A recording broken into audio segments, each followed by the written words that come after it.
When Suikoden II launched in Japan, it performed fairly well both critically and commercially. In the West, however, reception was noticeably more lukewarm. While it received some high marks, 8s and 9s, it also earned several 7s and even a few 6s, which is surprising for a game that's now widely described as critically acclaimed. At first glance, reviews were positive, praising the story, the sheer number of recruitable characters, practically non-existent load times, and an expanded variety of minigames.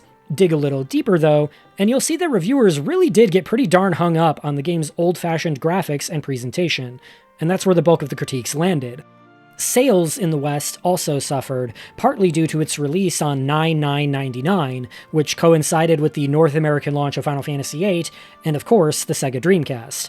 But also because, by that point, many RPG fans had simply moved on from this style of game. Make no mistake, Suikoden II iterated and improved on the original in many subtle and meaningful ways, but those changes were incremental rather than drastic or revolutionary. As a result, on the surface at least, the first two Suikoden games can appear nearly identical.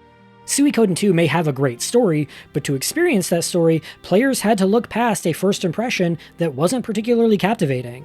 The game was 2D from top to bottom, 2D characters, 2D backgrounds, 2D world map, with only the battle backgrounds and spell effects even hinting at 3D. The game reuses the same engine and assets as a game from 1995, and it definitely shows.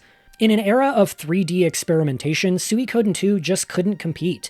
The sequel wasn't exactly making strides to innovate the RPG landscape, and I'm not just speaking in comparison to the big-name franchises like Final Fantasy. Even mid-budget RPGs were pushing the envelope. Wild Arms had full 3D battles back in 1996, and in fact, on the very same day as Suikoden II, Tosei released Thousand Arms, no relation to Wild Arms, funny enough, a delightfully quirky comedy RPG that offered 2D characters in 3D environments, and combined RPG gameplay with a prominent dating sim mechanic that enhanced the player's weapons depending on which girls they chose to court. And this was nearly a decade before Persona 3's social links, I'll point out. To top it off, the game even featured some fairly extensive voice acting. Compared to all that, Suikoden II felt restrained, almost stubbornly so. No voice acting, no analog or rumble support, and very minimal use of FMV at a time in the industry when people were going absolutely gaga for full motion video. Hell, your character couldn't even move diagonally. Visually, Suikoden II didn't seem all that much more impressive than, like, a late-stage Super Nintendo game.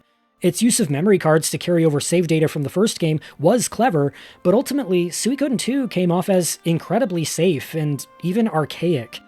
Any mainstream momentum the game might have had prior to its release was neutered by its competition, and by the time it came out, it already seemed to be about 5 years out of date.